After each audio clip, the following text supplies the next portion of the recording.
আসসালামু আলাইকুম। আজকের পর্বে আমরা স্বাধীনতার মাত্রা নিয়ে আলোচনা করব। আমরা জানি একটা গ্যাসের মোট শক্তি বলতে তার গতিশক্তিকে বোঝায়, কিন্তু গতিশক্তি অর্জন করতে গিয়ে একটা গ্যাসের অণু ঘূর্ণন গতিশক্তি অর্জন করতে পারে, কম্পন গতিশক্তি অর্জন করতে পারে, অথবা রৈখিক গতিশক্তি অর্জন করতে পারে। আমরা জানি যে রৈখিক গতিশক্তি রৈখিক গতিশক্তি ই কে সমান হাফ এম ভি স্কোয়ার, এবং ঘূর্ণন গতিশক্তি ই কে সমান, আমরা জানি যে ঘূর্ণনের ক্ষেত্রে এমটাকে আমরা আই দিয়ে রিপ্রেজেন্ট করি এবং ভিটাকে ওমেগা দিয়ে রিপ্রেজেন্ট করি। এখন কথা হলো আইটা কি? আইটা হলো ঘূর্ণন গতিশক্তির ক্ষেত্রে জড়তার ভ্রামক। রৈখিক গতিতে ভর যেই কাজ করে, ঘূর্ণন গতিশক্তিতে জড়তার ভ্রামক সেই একই কাজ করে। ভ্রামক বলতে সাধারণত পরিমাপকে বোঝায়, এখানে জড়তার পরিমাপকে বোঝানো হয়েছে। এই জড়তার ভ্রামক বিভিন্ন বস্তুর জন্য বিভিন্ন রকম হয়। এই জড়তার ভ্রামক আই সমান, আমরা জানি যে আই সমান বিন্দু বস্তুর জন্য, বিন্দু ভরের বস্তুর জন্য আই সমান এম আর স্কোয়ার। এমটা হলো ভর আর আরটা হলো যে অক্ষের সাপেক্ষে আমাদের বস্তুটা ঘুরবে সেই ঘূর্ণন অক্ষ থেকে তার দূরত্ব। এখন একই ভরের বস্তুকে যদি কম ব্যাসার্ধের সুতা দিয়ে ঘোরানো হয় এবং আরেকটা বস্তুকে বেশি ব্যাসার্ধের সুতা দিয়ে ঘোরানো হয়, তাহলে ব্যাসার্ধের মান যত বাড়বে আমাদের জড়তার ভ্রামকের মানটা তত বাড়বে। তাহলে আমরা বলতে পারবো একই ভরের বস্তুকে কম ব্যাসার্ধের সুতা দিয়ে ঘোরালে আমাদের জড়তার ভ্রামক কম হবে, বেশি ব্যাসার্ধের সুতা দিয়ে ঘোরালে আমাদের জড়তার ভ্রামকের মান বেশি হবে। একই কথা রৈখিক গতিশক্তির ক্ষেত্রে প্রযোজ্য। ভর কম হলে আমাদের কি শক্তির মান কম হবে, মানে বাধা কম হবে। ভর বেশি হলে কি হবে? বাধা বেশি হবে।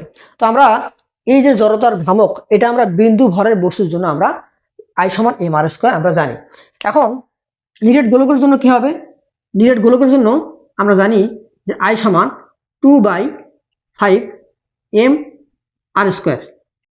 তাহলে একটা বস্তু মনে করো যে এই এক অক্ষ, হ্যাঁ, এই অক্ষের উপরে একটা বিন্দু বস্তু আছে। বিন্দু মানে কি? একটা ফোঁটা। তাহলে বলতো এই অক্ষ থেকে এই বস্তুটার কোনো দূরত্ব আছে? যদি একটা বস্তু বড় বস্তু হইতো, গোলক হতো, এখান থেকে দূরত্ব থাকতো। মনে করো যে এই যে এটা অক্ষ, এই অক্ষের সাপেক্ষে সে ঘুরবে। কিন্তু একটা যদি বিন্দু ভরের বস্তু হয়, তার মানে সে কি ওই অক্ষের উপরই একটা ফোঁটা আকারে থাকবে।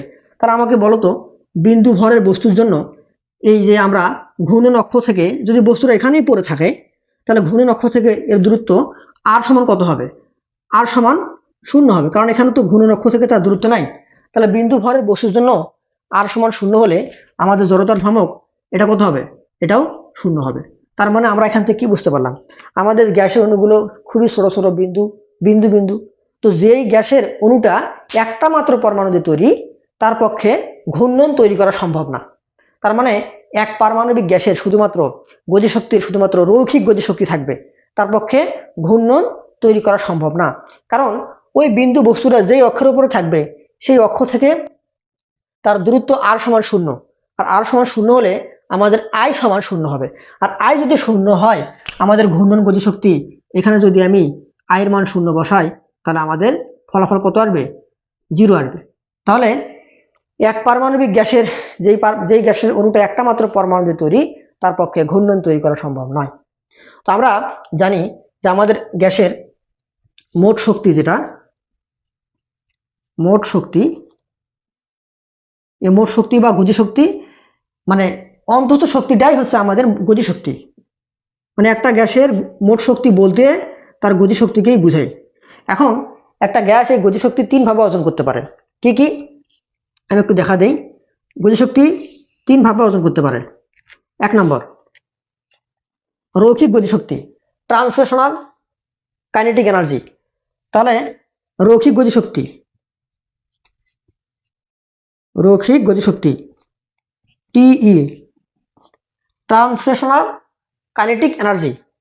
তারপরে ঘূর্ণন গতিশক্তি, রোটেশনাল কাইনেটিক এনার্জি, ঘূর্ণন গতিশক্তি রোটেশনাল আর ই, এবং আরেকটা হচ্ছে কম্পন গতিশক্তি ভাইব্রেশনাল কাইনেটিক এনার্জি, কম্পন গতিশক্তি, যেটাকে আমি ভিই দিয়ে প্রকাশ করব, ভাইব্রেশনাল কাইনেটিক এনার্জি। এখন যে গ্যাসের অণুটা একটা মাত্র পরমাণুতে তৈরি, সে কখনোই কম্পন তৈরি করতে পারে না, তার মানে তার পক্ষে কম্পন শক্তি সম্ভব নয়। তার মানে আমরা বুঝতে পারলাম এক পারমাণবিক গ্যাসের গতিশক্তির কোনো অংশই ঘূর্ণনে ব্যয় হয় না, কোনো অংশই কম্পনে ব্যয় হয় না। তাহলে কম্পন গতিশক্তি আমাদের দ্বি বা ত্রিপারমাণবিক গ্যাসের ক্ষেত্রে খেয়াল করা যায়, লক্ষ্য করা যায়।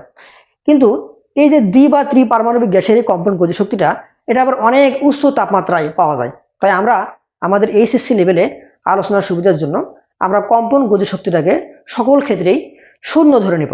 তাহলে আমরা এই কম্পন গতিশক্তিটা আমাদের সুবিধার জন্য আমরা শূন্য ধরে নেব।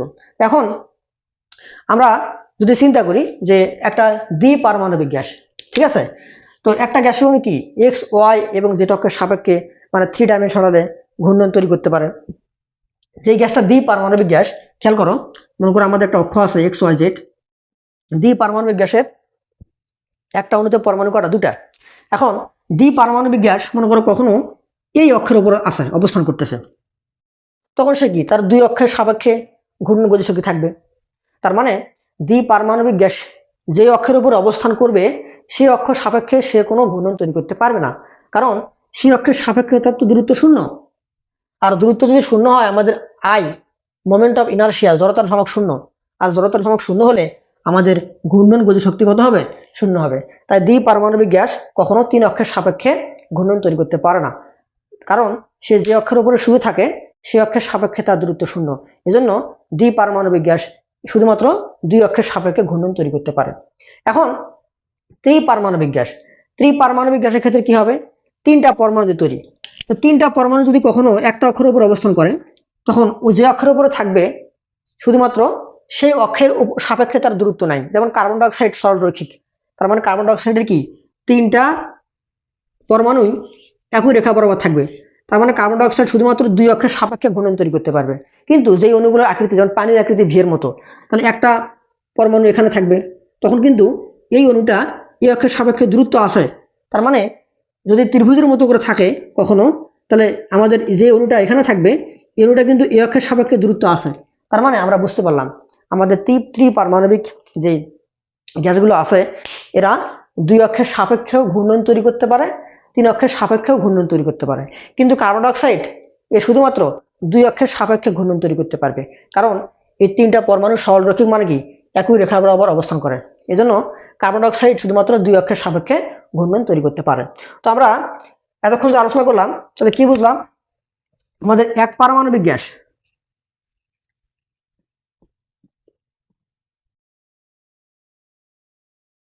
এক পারমাণবিক গ্যাস, গ্যাসের এক পারমাণবিক গ্যাসের ক্ষেত্রে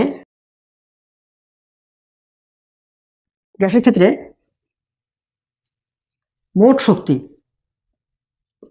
মোট শক্তি সমান কি রৈখিক গতিশক্তি TE, translational kinetic energy, rotational kinetic energy RE, plus vibrational kinetic energy. তো এক পারমাণবিক গ্যাসের ক্ষেত্রে আমাদের শুধুমাত্র রৈখিক গতিশক্তি থাকবে, এটাও শূন্য হবে, আমাদের এটাও শূন্য হবে। দ্বিপারমাণবিক গ্যাসের ক্ষেত্রে, দ্বিপারমাণবিক গ্যাসের ক্ষেত্রে মোট শক্তি আমাদের ট্রান্সলেশনাল কাইনেটিক এনার্জি থাকবে, প্লাস রোটেশনালও থাকবে, এবং ভাইব্রেশনাল কি হবে, 0 হবে। তো আমি এখানে লিখে দিই যে translational kinetic energy, rotational kinetic energy এবং কম্পন গতিশক্তি। আমরা জানি কম্পন গতিশক্তি আছে, কিন্তু আমাদের আলোচনার সুবিধার জন্য আমরা কি করব, এটাকে 0 ধরে নিব। ওকে, আমাদের এক পারমাণবিক গ্যাসের ক্ষেত্রে এটাও 0 হবে। তাহলে দ্বিপারমাণবিক গ্যাসের রৈখিক গতিশক্তি থাকবে, ঘূর্ণন গতিশক্তি থাকবে। ঘূর্ণন গতিশক্তিটা সবসময় 2 অক্ষের সাপেক্ষে থাকবে, কখনো 3 অক্ষের সাপেক্ষে থাকতে পারবে না। এবারে ত্রিপারমাণবিক গ্যাসের ক্ষেত্রে, ত্রিপারমাণবিক গ্যাসের ক্ষেত্রে আমাদের রৈখিক গতিশক্তি ট্রান্সলেশনাল কাইনেটিক এনার্জি আছে, থাকবে, প্লাস রোটেশনাল কাইনেটিক এনার্জি ঘূর্ণন গতিশক্তি থাকবে, 2 অক্ষের সাপেক্ষে থাকতে পারে, 3 অক্ষের সাপেক্ষে থাকতে পারে। যদি অণুটা আমাদের সরলরৈখিক হয় তাহলে 2 অক্ষের সাপেক্ষে থাকবে, আর যদি না হয়, সরলরৈখিক না হয়, তখন 3 অক্ষের সাপেক্ষে থাকবে। এবং আমাদের ভাইব্রেশনাল কাইনেটিক এনার্জি আমরা জানি এটা আছে, কিন্তু আমাদের আলোচনার সুবিধার জন্য, যেহেতু অনেক উচ্চ তাপমাত্রায় পাওয়া যায়, তাই আমরা আলোচনার সুবিধার জন্য আমাদের এইচএসসি লেভেলে এটাকে আমরা 0 ধরে নেব। তাহলে আমরা একটু রিভিউ করি। এক পারমাণবিক গ্যাসের ক্ষেত্রে মোট শক্তি শুধুমাত্র রৈখিক গতিশক্তি, ঘূর্ণন নাই, কম্পন নাই। দ্বি পারমাণবিক গ্যাসের ক্ষেত্রে মোট শক্তি রৈখিক গতিশক্তি, ঘূর্ণন গতিশক্তি, কম্পন গতিশক্তি 0। ত্রিপারমাণবিক গ্যাসের ক্ষেত্রে মোট শক্তি রৈখিক গতিশক্তি, ঘূর্ণন গতিশক্তি, আমাদের কম্পন গতিশক্তি 0। ধন্যবাদ সবাইকে।